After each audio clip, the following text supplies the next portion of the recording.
السلام عليكم. يسعد أوقاتكم بكل خير أعزائي المتابعين. اليوم رح أعمل معكم وصفة اليالنجي. رح أعلمكم كل أسرارها وكل تفاصيلها وكيف فينا نتجنب الفشل بإذن الله. بسم الله منبلش. عندي 5 كاسات رز مصري نقعتهم بمي دافية. موضوع النقع كتير مهم يا جماعة، ما فيكم ما تنقعوه أو تكتفوا بغسيله، لازم ننقعه ونتركه فترة لحتى يطلع كل النشا اللي فيه. بعدين رح نغسله كتير منيح، وهي أهم شغلة، لأنه كمية النشا إذا ما طلعت مزبوطة من الرز تاني يوم اليالنجي رح يكون معاكم قاسي وله قضة. بمصطلحنا بنقول برزرز هيك ما بيطلع طيب. رح نستخدم لكيلو الرز تقريبا كيلو كامل من البصل. البصل نكهته ما رح تبان كتير قوية، لا تخافوا يا جماعة من الكمية، رح يعطينا نكهة الكراميل والسكر يلي رح توازن لي نكهة الحموضة. إذا عندكم مثل هي الفرامة أو محضرة الطعام رح تسهل عليكم كتير. نحن بدنا نفرم فرم ناعم، ما بدنا نفرم فرم خشن.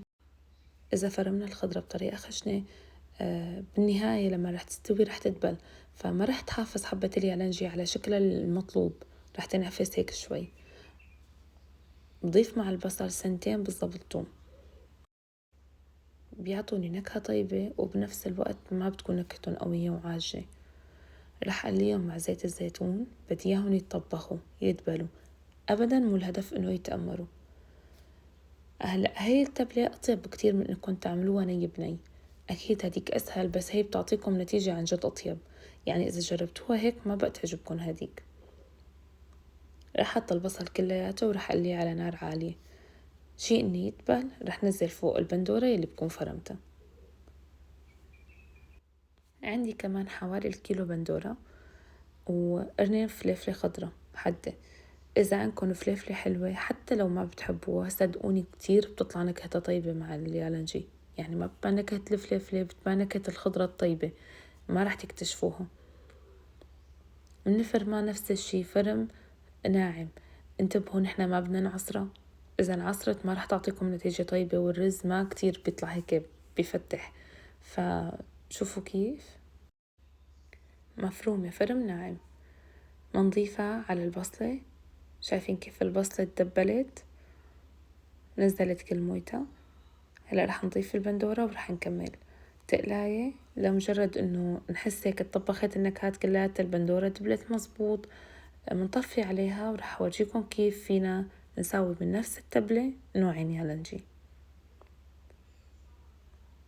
عندي الرز مثل ما انكم شايفين بلش طلع النشا تبعه. هلا هون بغسله وبصوله مثل ما بنقول، يعني رح نغسله مرة ومرتين وثلاثة لحتى المي يلي رح تكون على أطرافه ما رح تكون بيضة. رح ورجيكم هلأ الفرق وكيف يبان علينا إذا كان انغسل منيح أو لا. شوفوا كمية النشا بالمي هون لازم نغسلها مزبوط. وهلأ هون غسلته، لاحظوا كيف المي صار لونها، صارت المي بشكل عام أروق. هلأ مصفيه مزبوط بيكون جاهز للاستعمال. هون عندي التتبيلة نفسها، البصل والفلفلة والبندورة، رح ضيف عليهم كمية من البقدونس والنعناع المفرومين. بعد ما نحط البقدونس والنعناع ما رح نرجع التبلة على النار، خلص هيك صارت جاهزة. لاحظوا أنا لهون ما ضفت لها ولا شي، ولا ملح ولا فلفل ولا شي، الخضرة ببعضها. ليش؟ لأنه بدي أقسمها على نوعين يالنجي. يالنجي الملفوف بنضيف له معلقة كمون، ويالنجي ورق العنب رح نضيف له معلقة قهوة، وهي سر النكهة لكل واحد منهم. وهون ضفت كمية دبس رمان، ضيفوا كمية كبيرة لا تخافوا. إذا أنتم من الناس اللي بتحب الورق العنب يكون لونه فاتح وأشقر وهيك، فبنصحكم تضيفوا كل شي بدكم تضيفوه بقلب الحشوة، والمرقة ما تحطوا فيها ولا أي شي غير زيت الزيتون، رح تاخدوا نكهة طيبة وبنفس الوقت لون أشقر. أما بالنسبة للي مثلي ما عندهم مشكلة باللون، إذا كان شوي أسمر وبيحبوا نكهة تكون هيك كتير ملغلغة وطيبة فتبعوا هاي الوصفة. هلأ هون رح أقسم التبلة. أنا عندي صحن أصغر من صحن، الصحن الصغير رح استخدمه لحشوة الملفوف، كونه الجمهور عنا بالبيت أقل الملفوف، رح نكتر من ورق العنب ورح نقلل من الملفوف. إذا أنتوا حابين تعملوا وصفة واحدة من هدول، يعني ورق عنب بس أو تعملوا ملفوف بس، فما في داعي لهي الخطوة، مباشرة حطوا فوق التتبيلة اللي عملناها كمية الرز وحركوا وسموا بالله. شوفوا انتو كيف تكون، يعني شو تفضيلاتكم. يعني يا جماعة بوعدكم انكم ما اكلتوا طيب مثله ولا رح تاكلوا مثله. اذا انتو بتحبوا نكهة الحموضة وبتحبوا نكهة اليالنجي بشكل عام، عن جد من كل قلبي بتمنى انكم تجربوها. هي نفس هاي التبلة تماما، شايفين؟ يعني بكل هالبساطة ابدا، مش معقد. بس ضيفي على هاي التبلة معلقة من الكمون. لا يالنجي الملفوف أصحكم ورق العنب ما بتقربوا عليه الكمون خالص، بتغيروا طعمته تماما. ورق العنب السر تبعه هو معلقة قهوة تركي. مثل ما نكون شايفين رح ضيف معلقة، ما تكتروا مشان ما يصير نكهة اليالنجي مرار. معلقة قهوة تركي، شقرة سمرة بهيل بلا هيل عادي، ما دقوا على التفاصيل، المهم نكهة القهوة. والملفوف رح نضيف له كمون، ما كتير بان بالكاميرا بس هاي صرتوا بتعرفوا. بضيف الملح كمان وبحركهم كتير منيح، وهيك صاروا جاهزين لحتى نحشي فيهم. عن جد عن جد جربوه. يعني أنا هلأ بعد ما صورت لكم وعملت لكم الفيديو كامل وبعد ما دقت النتيجة رجعت أغرمت مرة تانية. يعني في أكلات عن جد قد ما بتاكلوا منها والله ما بتملوا، يعني طيبة. أنا وولادي بشكل عام بيحبوا هاي الوصفات وأنا أصلا بحبها، فيعني بستمتع. بتعرف شو معناتها انكم انتوا عم تعملوا شغلة وانتوا عن جد بتحبوها وحابينها وبتحبوا تدوقوا اللي بتحبوه منها، يعني شي مثل هيك. بنرجع للمهم، أنا في عندي ملفوفة سلقتها وجهزتها مثل ما انكم شايفين. إذا في ضلع قاسي بنشيله مشان تلتف معنا بكل سهولة. قطعوها بالحجم اللي انتو بتحبوه. في ناس تحب الحبات تبعتها تكون كبيرة، وفي ناس تحب لا تكون صغيرة وهيك وململمة. أنا بشوف إنه مثل حجم هاي الورقة هو وسط، فهذا الحجم الأفضل يعني. ورح استخدم المعلبات لورق العنب. كانت النوعية أول مرة بستخدمها وكنت كتير خايفة أنا لا تكون النوعية قاسية، لأنه يا بنات قد ما اجتهدتي إذا كان نوع الورق مو كويس مستحيل تطلع النتيجة مثل ما أنتي متخيلتيها. والحمد لله كان نوعيته كويسة. مثل ما انكم شايفين حباته كبيرة، شوي لونه غامق. في نوعيات بيكون لون الورق أفتح، بس إنه طري الحمد لله، بالشغل ما إنه صعب. مثل ما انكم شايفين الحبات كبيرة. بدنا نحشيه مثل ما بتعرفوا، الوجه اللي بيلمع لوين والخشن لوين وهالقصص يعني تعديناها. بدي لكم إنه لازم تحشوها كتير منيح. انصحكم تبخلوا بالحشوة. يعني اليالنجي هاد مو ورق عنب عادي مثل يبرق تبع اللحمة وهيك، لا هذا بدك تحشي. قد ما بتحشي أكتر قد ما بتاخدي نتيجة أطيب، لأنه هو الخضرة اللي فيه كلها رح تدوب، رح يضل لك بس الرز. مثل ما كم شايفين معلقة كبيرة لازم تكون مليانة. ولازم لما انتوا عم تلفوا الورقات تضغطوا وترصوا بحيث السوائل كلها تطلع والورقة هيك تكون مرصوصة مشدودة. لا تخافوا لما رح تستوي ما رح تكون هيك، يعني بالعكس رح تفوت النكهة لجوا ورح تكون طرية ورغنة. بس مشان تاخدوا حبة هيك شكلها تماما بعد ما تستوي، ما رح تلاقوها معفوسة ونايمة على أختها. مزبوطين. الورق اللي انت بتستخدميه هو اللي بيحدد برقم واحد شو لون الورق بالنهاية. أهم شي يكون طري سهل بالتعامل، أهم ما يكون لونه حلو. طبعا إذا كان لونه حلو معناته هذا ممتاز من كل النواحي ممتاز. إذا ما كان مثل هذا هيك شوي لونه غامق بس مع هيك تطلعوا كيف طري عم يلتف بكل سهولة، أبدا ما عذبني. يعني صدقا ال5 كاسات رز تقريبا كاسة منهم كانت ملفوف، ما استخدمت كل الحشوة. وبقية الكمية كانت ورق العنب، ما أخدوا معي لف ساعة.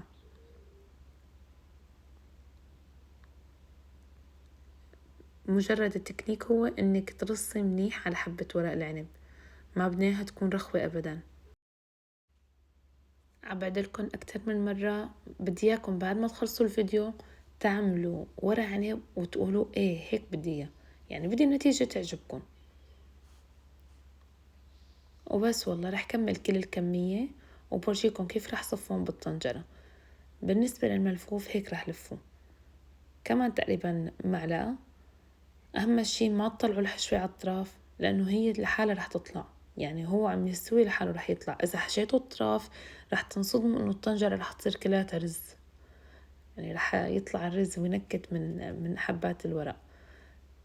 هاي اللي جربت لكم اياها قبل شوي.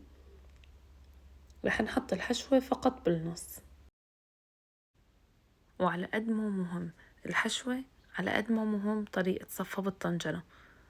يعني لازم لما بدنا نصفها بالطنجرة يكونوا كلياتهم جنب بعضهم بطريقة ما تسمح للمي يتحركن وقت الغليان. بدنا نصفهم كلهم هيك نرصهم جنب بعض.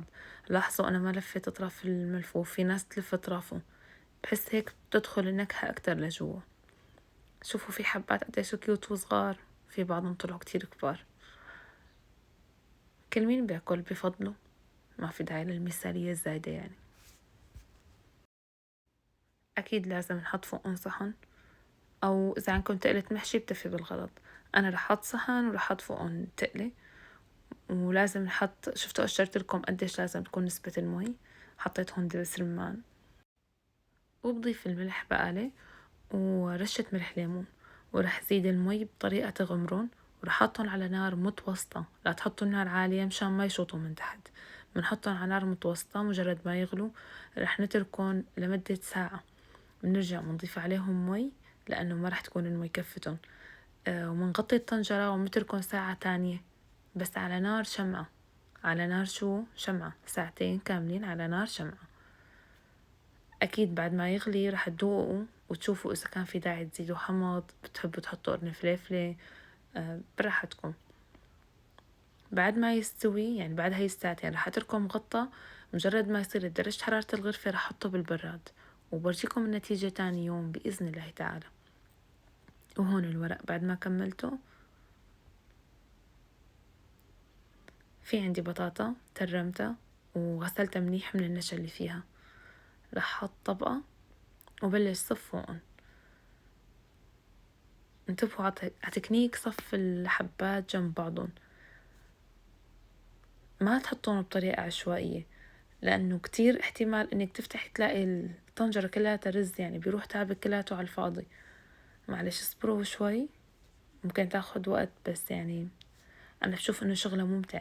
تخيلي حالك وانت عم تاكلي هيك وعم تتفرجي على فيلم السهرة، راح تنبسطي. مثل ما انكم شايفين اللي على اطراف الطنجرة بيكونوا داخلين لجوا، ما تصفون بالعرض بشكل دائري. إذا صفيتون بالعرض رح ورجيكم هلأ آخر الفيديو كيف مجرد ما تحطي التقلة رح يطلعوا الحبات الفوقانيين ورح يفتح رز منهم. هاي المرقة تبع الحشوة، مثل ما بتعرفوا الخضر بدها تنزل مي، فحطيت المي تبع الخضرة فوق الحشوة وضفت الصحن. وتعالوا برجيكم شو بصير لو حطينا الورق بالعكس. شوفوا الورقة كيف إذا حطيناها بهالطريقة، مجرد ما تغلي المي راح يطلع كل الرز اللي بقلب هاي الحبة. فمتأكد انه هيك كلاتهم داخلين لجوا. حطيت هون تمر هندي. التمر الهندي ممكن يعطي شوي غماقة، فإذا بدكم فيكم تضيفوه بقلب الحشوة. ضفت ملح ودبس رمان، وأكيد زيت زيتون، يعني الورق لازم يندعم زيت الزيتون. رشيت رشة كركم شي بسيط. هلا أنا بالعادة بعتمده لهذا التكنيك، بحس كتير بيعطيني الورق بيكون لونه أفتح بكتير من هيك. هذا الورق ما فتح معي، مثل ما قلت لكم من البداية كان لونه شوي مبين غامق، بس إذا كان الورق تبعكم جودته أفضل أنا بوعدكم يكون اللون أفضل من هيك. وبشكل عام يعني الحمد لله طلع فاتح، مو بشع. بنحط التقلة ونفس التكنيك رح يغلي بالبداية على نار هادية، وبعدين رح نوطي النار شمعة ونتركه ساعتين كاملين. أول ساعة مع التقلة وتاني ساعة بدون التقلة. هاي نتيجة محشي الملفوف. طبعا هذا تصوير تاني يوم الصبح، أنا بعد ما استووا كانت الدنيا ليل، حطيتهم بالبراد وعم صور لكم الصبح. بصراحة كان الملفوف خرافي، يعني كتير كتير كتير طيب.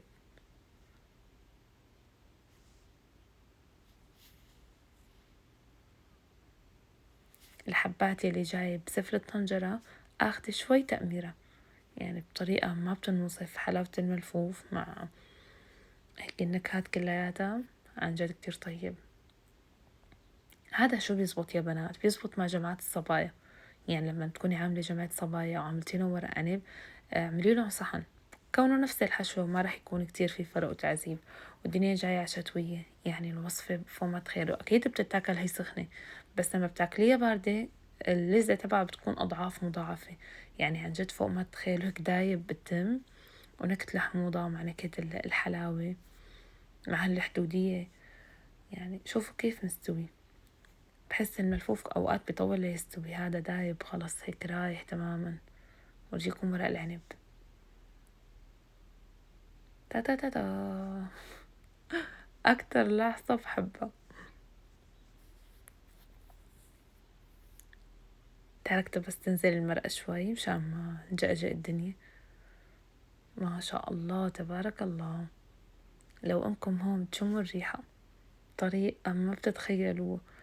يعني البطاطا، شايفين البطاطا يا جماعة غابة حمض بطريقة طيبة، عن جد طيبة. يعني بحس لازم يخترعوا وصفة للبطاطا تبع ورق العنب لحالة، لأنه عن جد كتير طيبة. أهم شي يا بنات مشان ما يغمق لون الورق، لازم بعد ما يستوي ما تكشفي الطنجرة عليه بتاتا، أبدا أبدا. مجرد ما تكشفي الطنجرة رح يغمق لونه. لازم بعد ما يستوي وتتأكدي إنه استوى بتغطي عليه وبتتركيه أقل شيء 4 ساعات ليصير درجة حرارة الغرفة هيك وخلص يرتاح. بوقتها بتقلبيه أو بتسكبيه أو أنا تركته مثل ملفوف نفس الشي، استوى بالليل حطيته بالبراد وهي النتيجة تاني يوم الصبح. شايفين اللمعة ما أحلاها، والطعم عن جد عن جد عن جد خرافي. يعني سبحان الله، هي تفاصيل بسيطة كتير بتأثر بالطعم. شايفين هاد؟ ماني قدرانة أتحمل، كأني رح أقوم أعمل صحن فتوش وكمل البقية.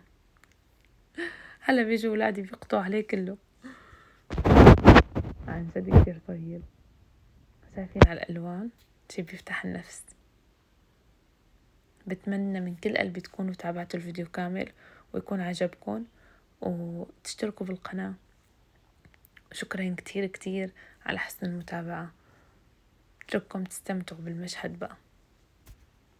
السلام عليكم.